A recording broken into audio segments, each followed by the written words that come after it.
Hello and welcome to Sacred Psychology, the podcast for misfits and mystics. Here, neuroscience and spirituality go hand in hand. Join me, Tamara Powell, on a no-holds-barred adventure outside the box, because that's where all the truly great shit happens anyway.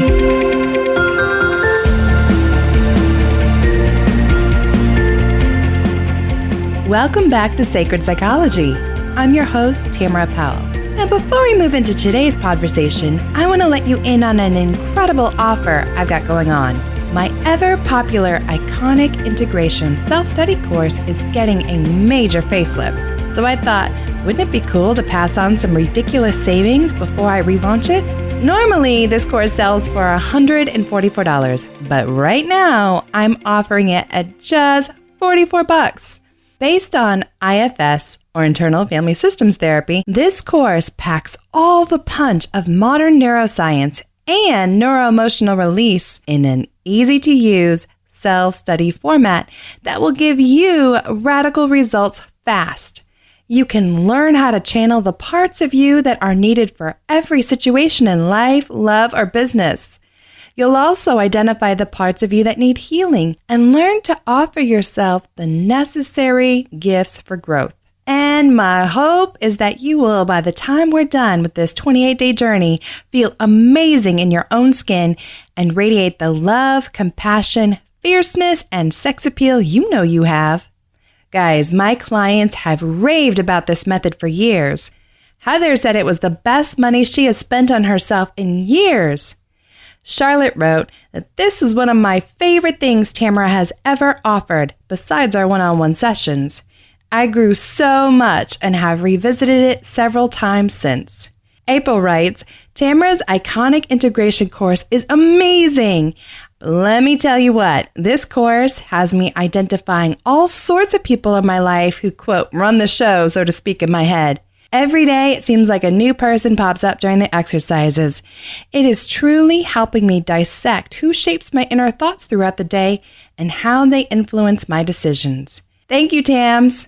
And Rachel wrote, so worth the investment. I haven't even finished. I've been taking it a bit at a time, and I know I can pace myself, but I'm about 3/4 through, and it has been life-changing. Hashtag no regrets whatsoever. Hashtag best investment of 2017. Hashtag no joke. Hashtag Tamara and IFS for the win.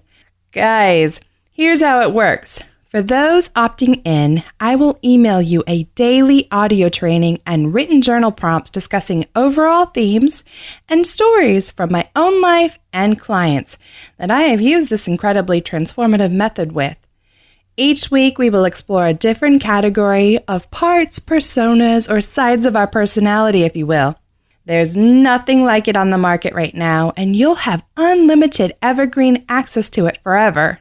So if you're interested, head on over to ariatherapy.com, that's ARYA therapy.com, and hit the Iconic Integration tab on the drop-down menu, or just click the link in the show notes. Whew, thanks for hanging in there with me. And now, on with today's show.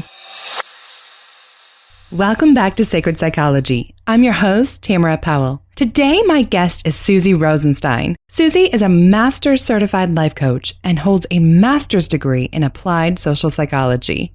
As someone who had a great job on paper but wasted too many years feeling stuck herself, she loves helping women who feel like life is passing them by and sense that, hey, they may have some regrets if they don't make a change. Suzy helps them get clear about what they want, start taking action, and create a life they can get excited about. And if you head on to her website, which I will have a link to in the show notes, so don't you worry about it, my sweets, you can download her free ebook with 10 tips to bust out of your midlife funk. You're also going to want to check out her podcast called Women in the Middle, Loving Life After 50. This lady is a ball of energy and just rocket fuel for your soul. You know I love me that type of person. So without further ado, I give you the one, the only, ever incomparable, Suzy Rosentein. Hey, Suzy. Hi there. Welcome to the show. Oh, I'm really excited to be here. Thanks so much. Thank you so much for being open to it. I'm really excited about this topic today. Me too. I bet. It's like your thing. So you specialize in helping women in the middle, in our midlife years, right? Like 40 to 60. Is that about right? Yeah, I really zone in on the 50s, but I have clients at all ages. And I think women really start feeling it in the 40s for sure. That first giant milestone birthday, Mm-hmm. that's a lot different than 21. And Yes. Oh, yeah. you had me at, I think it was chin hairs and tweezers, if I saw. Oh, that's one of my favorite topics. Yes. Yes, that is a problem. And not enough people are talking about that, in Thank my you. opinion. I agree. Thank you for saying so. I actually think those started popping up once in a blue moon in my 30s. So Well, the I'm thing is, with the excited. older you get, your eyesight starts to fail. So then, unless you've got daughters, you're Oh, kind of on God. your own. No one's helping you out. Oh, I actually do have, well, because, I'm approaching 40 and my daughters are 14 and 12 and they have no problems pointing them out and You gray see? hairs and all the things. So, See, I've whew. got boys and no one cares. Oh, I have literally told my sister, my kids, everybody around me already that do not, when I die, first of all, I want to be cremated, but if I'm not, you better, as sure as hell, not let me go into that casket with hairs coming out. I have had that same thought. And I also always think, oh my God, if I were on Survivor, my one item would totally be tweezers. I'm glad I'm not the only one. Okay, little vanity, I'll admit it, a little bit there.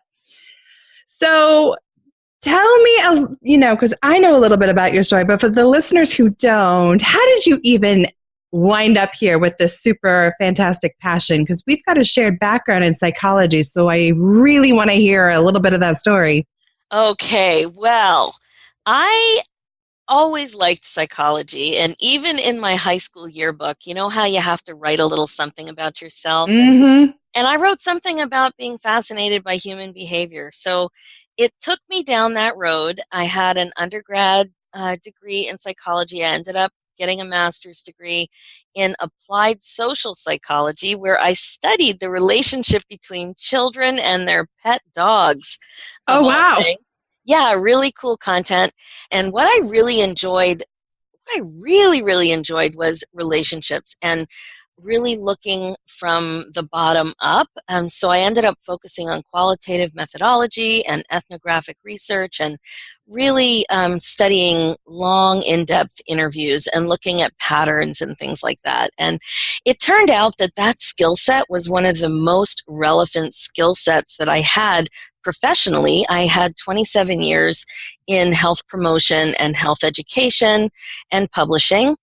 And Wow. that skill set of program evaluation and looking carefully at text and what people say and what people plan and what people want and what happens, it was Mm-hmm. always something really useful. Every job required focus groups at some point. And I don't know, it just really seemed like a good fit. I never anticipated that specific skill would be the one that really moved me forward. And then one day, 27 years into a career, one day I got that knock at the door and I got a layoff notice, Mm. which Mm. turns, it's very scary when that happens. And if your Mm-hmm. listeners have ever gone through it, like my heart was beating out of my chest and I just had a really weird feeling even from the knock on the door. And Wow. ended up getting the layoff notice after 19 years in that one job. And, it was harsh, it was uncomfortable, it was scary, but it was the greatest gift of my life, for Mm-hmm. sure. And Now, Susie, though, girl, yes, yes. how long did the tough period last before you finally had that beautiful hindsight of, oh, it was a blessing in disguise? Okay, so here's what happened. So I was miserable for about 5 years before I got the knock at the door. I used to Uh-huh. fantasize about, what would happen if I got packaged out, Mm-hmm. happen if I got laid off. But really, when it happens, it's scary, even though you've done some of the thought work. So when I was actually driving home from the big meeting, I had I felt sick to my stomach. I really felt gross. And then I actually had the thought metacognitively. It was like, Yeah. I think I might be happy, but my physiology doesn't feel happy. Right. I think I actually might be happy. And then it took about 6 months. It did take up 6 months of exploring and because I had some anger and I had some feeling Oh, for sure. betrayed and Betrayal. Yeah. yeah, there was just a lot of weird feelings. But throughout all of it, I really had the feeling that it was good. It's just my body wasn't totally in line with that yet. And eventually I got there. I did a lot of searching. I looked into, I actually thought I might do a PhD and go into a clinical direction. And I looked at a lot of things, and I hired some kind of a career coach. I went into some kind of a program that the city had, and then I hired a coach. And so it was that combination of things that really started to blow my mind, and I started to look into life coach training here in Toronto. And then I did hire that coach, and she did her training at the Life Coach School, which was in California at the time. Now it's in Texas. And I thought to myself, wow, how did you make that decision? Because I've kind of felt overwhelmed. How do I make this decision? Right. How do I really know? I felt like I couldn't even compare the different schools because it was so unfamiliar to me. And she just told me a little bit about why she chose that school, and she talked about fit and values. And then I said, you know what? You just blew my mind with the coaching. Okay. And then it turned out that my exact education severance was the amount of tuition. Nuh-uh. Hello, synchronicity. It was the same amount. So I thought, that's it. And that's what I did, and I never looked back. Ooh, there's so much in that story. Thank you so much for sharing. And my clinical mind is just like, ping, ping, ping. I want to rewind a little bit because you said that about 5 years or so, right before this big knock on the door happened, that you were starting to feel a little bit of angst and unhappiness. Is that right? Oh, it was horrible. I was in a full-blown midlife funk, but I didn't understand it at the time. Yes. So for those, because I know these women, I meet with them every day who are waking up into this funk. Can you unpack that a little bit more? What does a midlife funk look like? What are some of the common signs and symptoms that these women might be able to recognize in themselves? Okay, perfect. Well, it's not a midlife crisis. So remember, I'm sure everybody has a cartoon image of what a midlife crisis look like. Oh, it yeah. looks like a man usually, right? Yeah, with a red Ferrari. Ferrari or convertible of some kind. And somebody is like falling apart and having an affair. Usually it's like people are debilitated and do like a giant change. And that's not what a funk is. A funk, this is the way I define it with my clients. It's you're just off. Things are not right. And when it happened to me, I started to actually feel a little depressed, but it wasn't depression. But I did go to a doctor because I'm like, I never felt like this before. Something is wrong. And it turned out I was in perimenopause. And not the whole 5 years, but I had been in my job at that point 15 years. So it was like the 15 to 19 type of time frame. I was bored. I felt like there was something missing. I felt like I had more to give. I felt like life was passing me by. And I didn't really understand the problem. Like, it was very murky to me. And I was starting to freak out a little bit. I would put the freak out in a small f, not a large f. But I was starting to get this sense of dread, but not like over the top dread, but just like 50 was coming. Like, I didn't personally have a problem with 40, but 50 felt a little different to me. And I don't know, like, I also have outlived both of my parents by then. And I was also a little bit aware of that. Like, it's kind of like the whole life is short. And the thing that really tipped it for me was, and this is crazy, somebody mentioned a trip to the Grand Canyon, that they'd gone, somebody that I didn't even know. It was just a casual acquaintance happened to mention that they were just back from a trip to the Grand Canyon in a whitewater rafting trip. And I didn't even know him. And right away I thought, how did you do that? That's my trip. I love What? that. I love the rawness of that. It was Yes. just so, what? You just did what? I wanted to do that. And then from that, I was just like, wait a minute, how old am I? I didn't do that yet. I can't believe I didn't do that yet. When am I going to do that? It's not even on my radar. And that trip, like, I hadn't even investigated it. And I always imagined that I would have been to the Grand Canyon by that age. Mm. And it wasn't even on my radar. So kind of like all of that, I started to be much more aware of my age and the fact that I really wasn't living intentionally. I had been in such a chaotic blur with having kids and, home ownership, and Right. it's a very expensive time of our lives with debt and mortgage and Mhm. kids, and you're just like nose to the grindstone, just establish your life mentality. And what I find is most people haven't really thought about what they wanted in decades. Yes. Oh, thank you for saying it. We're just in like a blur, chaotic blur, just hold things together, raise the kids, get a house, just try to keep your shit together Mhm. and be happy. But you're a lot of times just for the stability or the health care or the benefits or whatever it is, you just don't even have time to think and dream about what you might want on purpose going forward. And most of us haven't done it since the last time we did it, which was in our early 20s, late teens, early 20s. And so that's what happened to me. I had the weird encounter, which was just fluky. Somebody took a trip that I always thought I wanted. I received that information when I was bored at work. And there was nothing wrong with my job. That's the other thing. I had a good job. Mhm. And it was fairly creative. I work with great people, and I worked with a really good institution. It was like I was in a health publishing department and for a hospital. And, nothing wrong with it on paper. It looked great. But the problem was me. Like, I had just been there way too long. And what I know now that I did not know then was that I was craving working directly with people. And for me, everything has come full circle, because when I originally wanted to pursue psychology and study human behavior, it didn't occur to me really what that meant at that age. And then I ended up in applied social psychology, which is amazing work, but not one-on-one. And here I am all these years later, and I realized what I was missing was the actual connection. Mm. And so the Grand Canyon helped me realize that. I booked that trip. Yeah. My husband and I took this amazing trip, this 6-day whitewater rafting trip. But it was just so weird that I was in such a blur that it didn't even occur to me that I think another way to look at it is just skimming through life. Like you're getting Yes. by. You're doing the Mhm. things.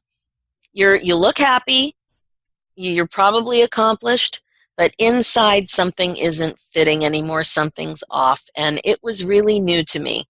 I was very unfamiliar with these feelings of disconnection. And I really didn't know how to sort it out either. Mm. I'm just fangirling over here, Suzy, because I can hear the heads bobbing all over the planet right now as they're going to be listening to this episode going, yes, that is exactly how I felt. I didn't even realize that that's how I was feeling, but this woman just put words to and gave me permission to explore those feelings and not to just push it away, right? Because what do we know about women, especially women in that middle stage? They are overly responsible typically. And like you said, stopped being conscious. They weren't mindful of what they're doing and why they're doing it. We're just going through the emotions day after day, Groundhog Day. Absolutely. And then something did happen. I can't remember exactly when this happened, but it really woke me up. And Mhm. I do think about this waking up, right? Like Yes. something jarring often happens. And sometimes it's a friend who gets ill, who gets, really sick. Sometimes we lose somebody close to us. Mm-hmm. There's the whole sandwich thing with parents. Sometimes it's a kid leaving home. Mm-hmm. We hate when that happens, but it does happen. Yes. And for me, something happened, just this whole skimming, being in a blur business. I have kids who like mangoes. And in our house, we like mangoes and avocados, and we have a big fruit bowl in the kitchen. And everybody is on watch. You know, when a mango is perfect or when an avocado is perfect, there is some pressure to eat it. Right. Right? Under a time crunch. Yeah. Yeah, it's time crunch, right? So everybody loved the mangoes and avocados. And if there was some action going on in the fruit bowl, we would write each other's notes. Somebody better eat that mango. Somebody better eat that eat that avocado. And so I had this kid who was a little too young to cut his own mango, and it was ready. And so he asked me several days in a row. He must have been 9 or 10 at the time. It was a while ago. My kids are 19, 21, and 22 right now. But Mhm. he asked me to cut him a mango, and I actually said I was too busy. Oh, And I didn't hear it the first time. I didn't hear it the second time. But the third time he asked me, I was aware of myself saying I was too busy, and that woke me up. I'm like, I'm too busy to cut my fruit-loving kid a mango? oh, I love that story. How What's precious. my problem, right? That's my Yes. mango moment. That is my mango moment, and that really woke me up, that I was skimming through life, and I don't know where all these priorities were coming from, but they weren't intentional.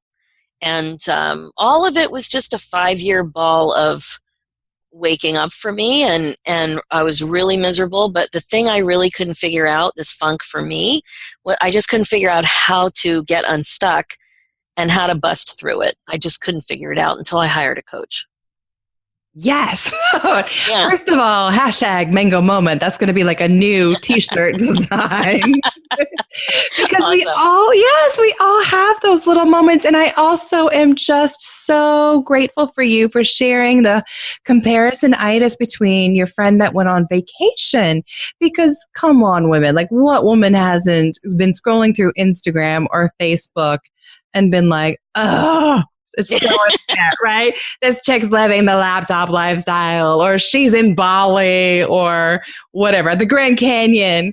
And you just, spoke some words of healing balm there for let's use that experience, madam, to give, birth to this next stage of development for yourself and to offer you an opportunity to pivot. That's what I love about the work you do, is that we don't need to have regrets about where we've come out of, but we also cannot stay stuck. Like, this is the time, if we're going to really explore this existential angst, which is a great word for everything you just went through, irritability. It's angsty, right? It's almost like the hormones of a teenager all over again. I don't want to wake up at 80 and still be in Groundhog Day. This is it. And that's why I talk about regret proofing your life, because there really are things you can do so that you don't have regrets. And I am not concerned about the regrets that you may already have. I'm concerned about looking forward. And so the work I do, I see regret proofing falling in 3 main categories. The first one is regret proofing your career. So for me, that really is the one that was getting on my nerves, and I couldn't figure it out, but I really felt that one. So I call it like regret proofing your contribution. Sometimes it's some kind of a professional contribution. For some people, it's a volunteer contribution that they take. It's very professional contribution. Other people, it's a career. But if you don't really think about what you're doing, you could definitely have regrets about the amount of time and the way you're contributing in that regard. For sure. The other one, the middle one, is I'm thinking of them in my mind as I go across in my head to the right. The other one is regret proofing your relationships. Same thing, right? All of a sudden, decades go by, and you may or may not have the relationships that you want with your parents, with your spouse, with your partner, with your children, with your friends, even with your neighbor next door, with your family members, with colleagues. It doesn't matter who they are. The idea is, if you're not intentional about managing a relationship or contributing to a relationship, years go by and you may have regrets. Good point. And another one is regret proofing your relationship with yourself. So, we use the word quite flippantly, self-care, but it's really thinking about, what do you want for yourself. And women, especially women in the middle, we've gone decades without even thinking about this, many of us, right? And we're always at the bottom of the list. And having a relationship with yourself can look different to everybody. For some people, it's meditation. For other people, it's music. For other people, it's exercise or yoga. It could be the type of training you want. It could be skills you want to develop. It could be travel you want to take. It doesn't matter what it is, but the idea is to really connect with yourself and soothe your soul, is to nourish yourself. And I talk about one way to do this, and you may laugh, but it's to look in your underwear drawer. Yes, I hope you were going there. I was hoping, I was like, girl, can we talk about panties for a hot second? Like, when is the last time we bought some nice looking panties? And I'm not even talking about sexy. I'm talking about ones that you didn't wear when you were pregnant. Yeah, how about comfortable? Yeah, without holes in them. Right. They're stretched out. They're gross. There's Lycra popping out. And I'm not even talking about period panties. I'm just talking about panties that are not worthy. But you know, some of these women, that's all they got left is their period panties. So oh my God. I'm glad we're talking about this. Yes. It's just so bad that you wouldn't even consider. Like, I did a blog about this, and one of the people that wrote in, I'll never forget what she said. She has daughters, and she would go to, now I blanked on what that fancy. Victoria's Secret? Yeah, that's it. She would go to Victoria's Secret and buy panties for her daughters. Oh, I'm guilty. I've done it. Yes. Oh my God. And Walmart for me if I'm lucky.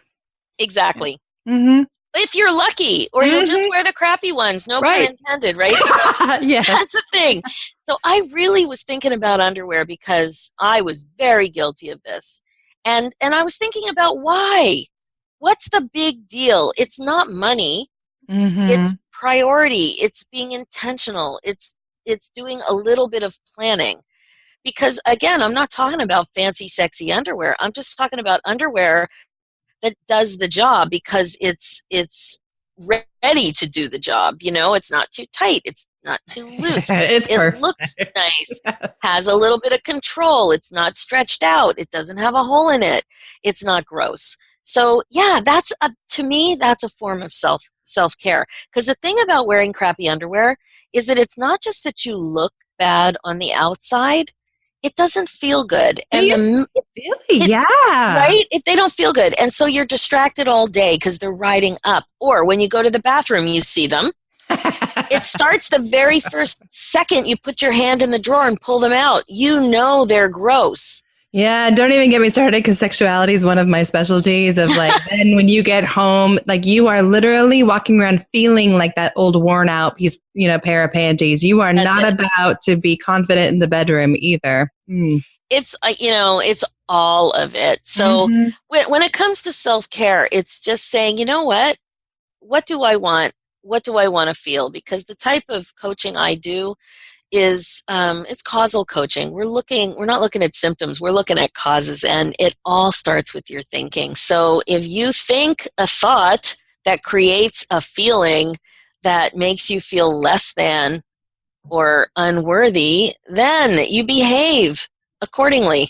Your behavior comes from that feeling, and then you create those personal results for yourself that prove your thoughts. Hello, Social Psych 101. Yes. 24/7. Right. So it can start with your underwear. And so it can start with anything that you dismiss that's important to you. I'm just so yes, happy tear over here. We don't want women walking around feeling like they're worn out granny panties. Exactly. Unless they want to wear granny panties. If they have a beautiful if they're cute.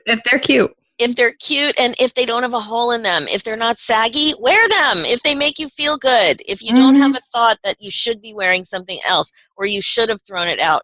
I found with me, I don't even know where to buy nice underwear. I had to ask some of the girlfriends, some of the guys' girlfriends. And it turns out that they have a completely different mindset about underwear than people our age. Definitely. Totally cool for them to get nice underwear at any age. Like they're not even shopping at Walmart. Yeah, and don't even get me started on matching sets to match my bras. I mean, I feel like a Victoria's Secret supermodel walking around when my bras and panties actually match. It just sets the whole day differently. Look out, world. I am ready to go.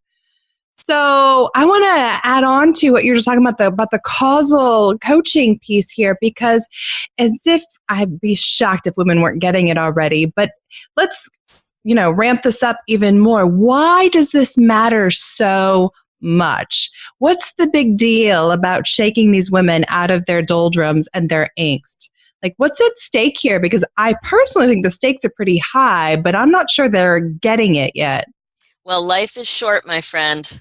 Mm-hmm. Life is unpredictable. And I guess I definitely have, my lens is I've outlived my parents. And life really is short, and bad things do happen to good people. And what I see in midlife is that, shit starts to happen in midlife. And I'm sure people listening are all thinking right now about some unfortunate thing that has happened to somebody they love or somebody in their circle. And the thing that people without mindfulness, without clean mental hygiene, is we don't really understand how much control we have over our own emotional well-being. Yes. Right? So when you don't have it straight in your head that thoughts are optional, you can think whatever you want about a neutral circumstance. Like what happens out there is a fact. What happens, what is said, stuff happens every day. That is neutral. That's just the way it is. But we assign meaning to it by our subjective thoughts. And we have control over our mind, but we need to practice it. We can't just assume that our brains are doing the right thing all the time because they need supervision. So as we get better at understanding that we're not our thoughts, we are the watcher of our thoughts, then we see with that separation that we can supervise our brain with more intention, and then we can create thoughts that serve us, and that helps us live more intentionally. So I believe that when you really appreciate that you have the ability to live more intentionally, it just allows you to be happier because you have more control, not over everybody else, but more control over your emotional well-being, which is really all we can control. Amen. Say it louder for the people in the back. You can only control you, boo.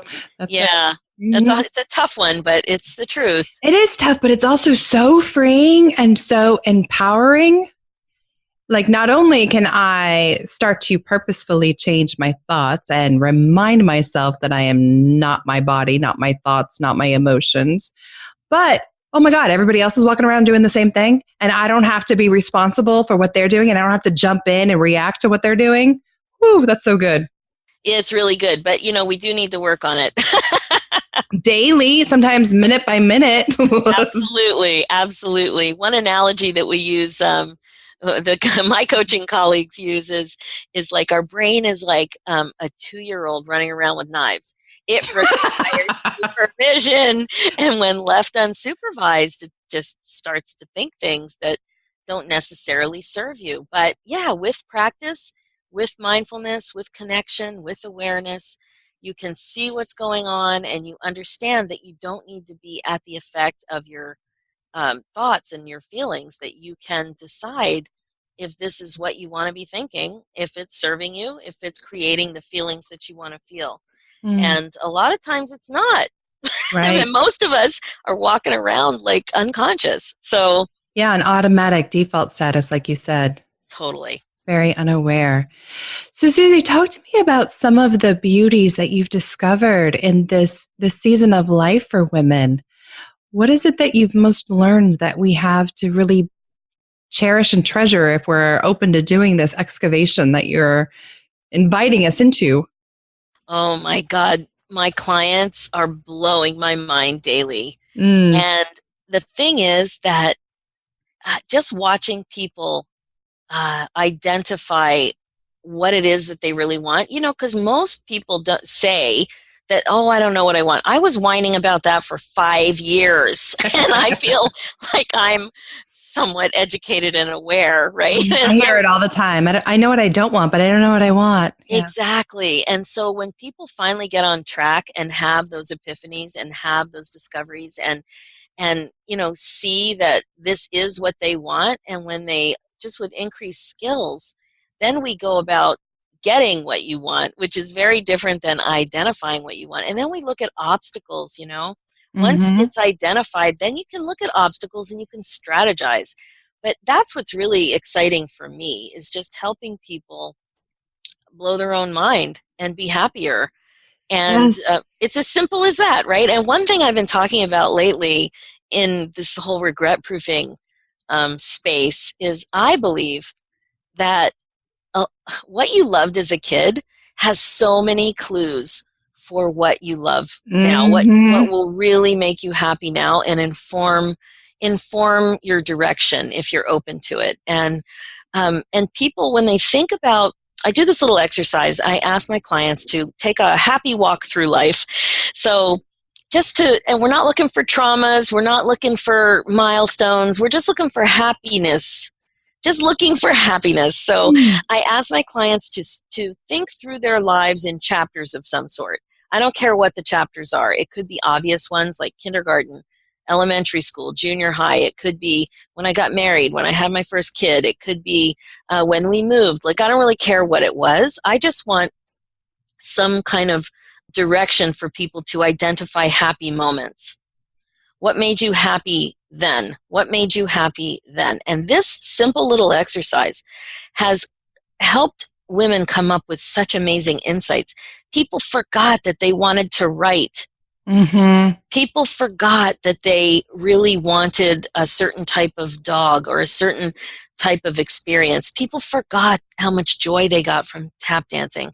I have had just so many insights that seem kind of obvious, like, oh, you wanted to write? Well, don't you know that you want to write? No, I forgot that I loved that. I totally forgot. Mm.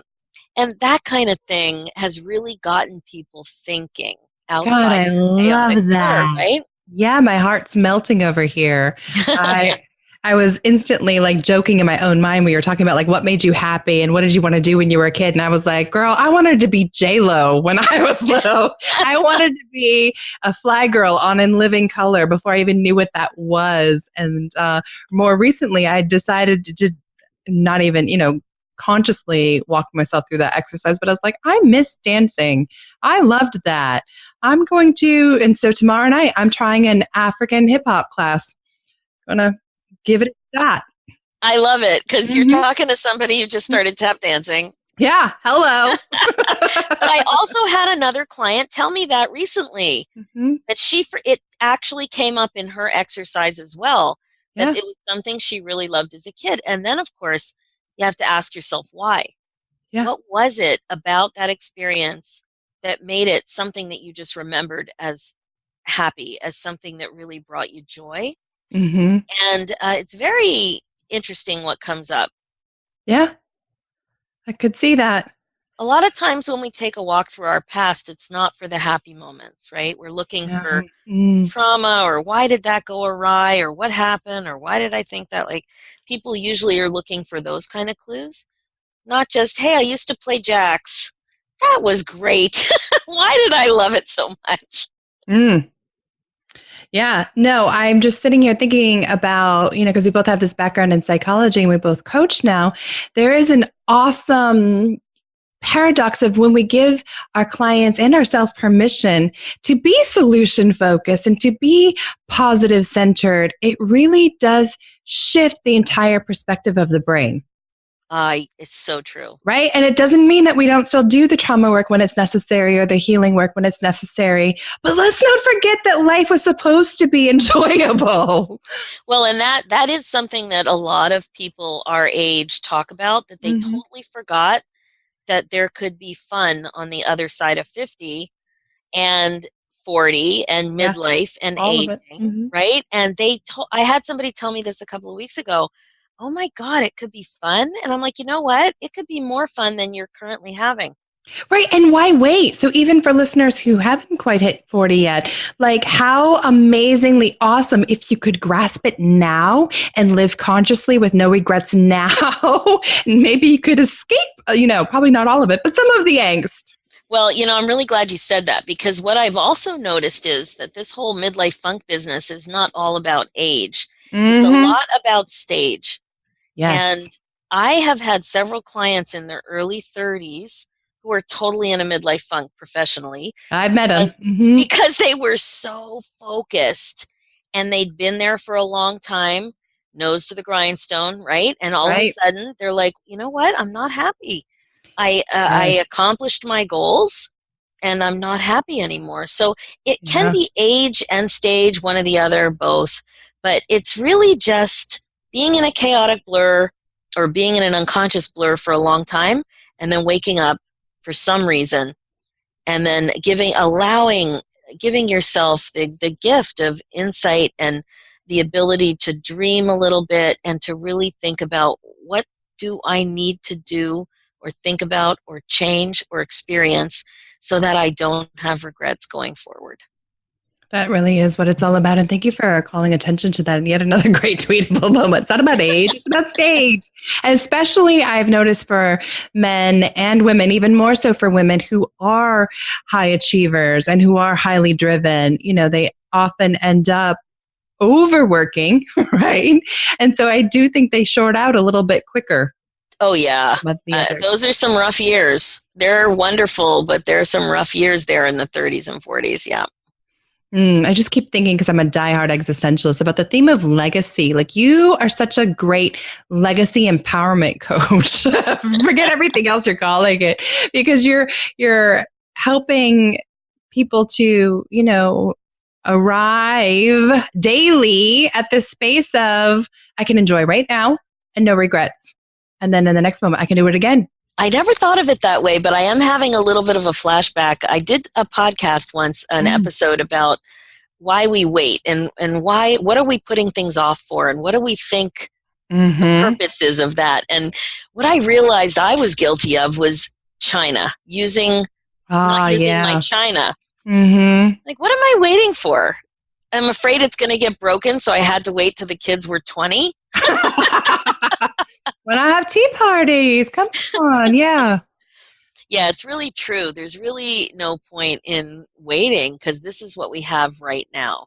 And it can be more fun than we think, and aging can be more fun than we think. It's really turning everything on its ear. And we just assume, we make lots of assumptions about aging. Even that there has to be this little bit of dread that being older is worse than being the age you are now.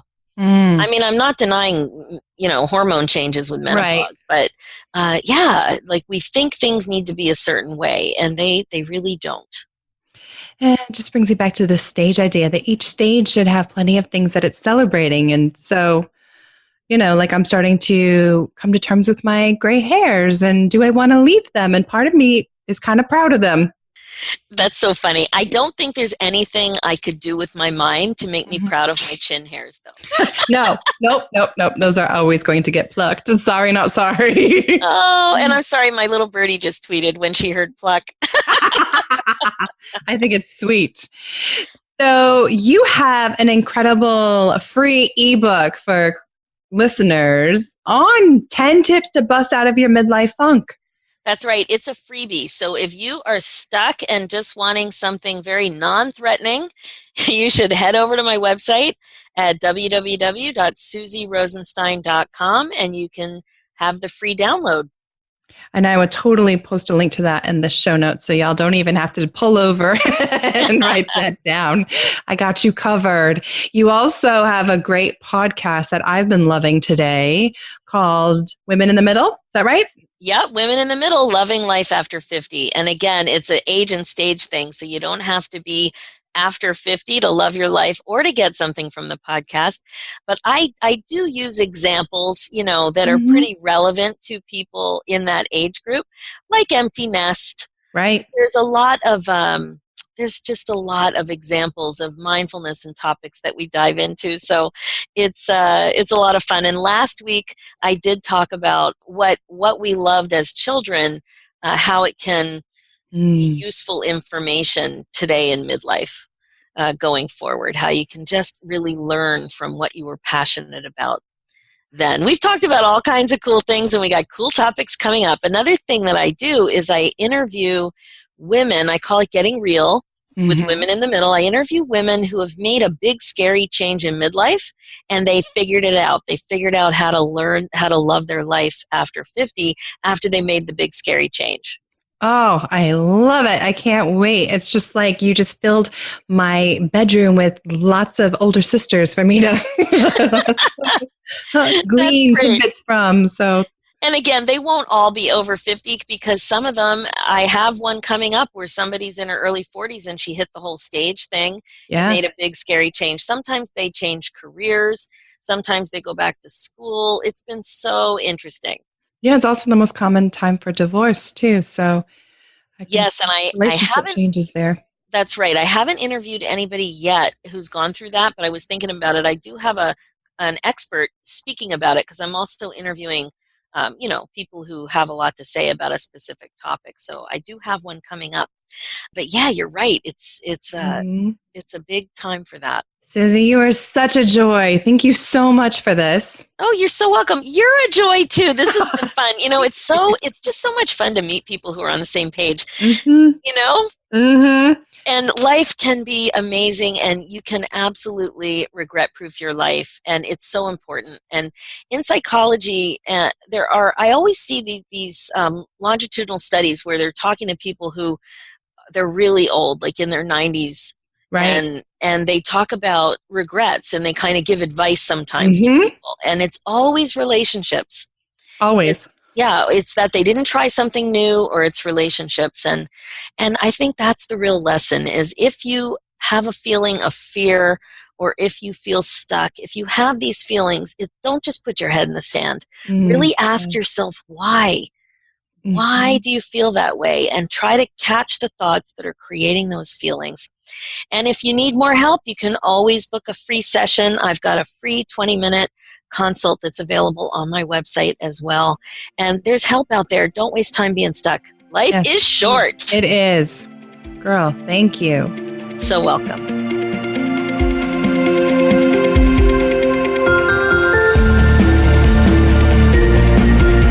Thanks for listening to the Sacred Psychology Podcast. I pray you found some inspiration and empowerment to go out and make this life the most fulfilling possible. You can follow Sacred Psychology on Facebook and YouTube. If you haven't yet, please go to Apple Podcasts and subscribe, rate, and review this podcast. Tag us on social media and let us know what you think as well. Please note that the information provided is not meant to convey professional, psychological, or medical advice. If you could use such services, I highly recommend seeking them out from someone you trust. To get in touch with me personally, or to see how we might work together, please check out ariatherapy.com or talesfromatrapezoid.com. Until next time, everyone.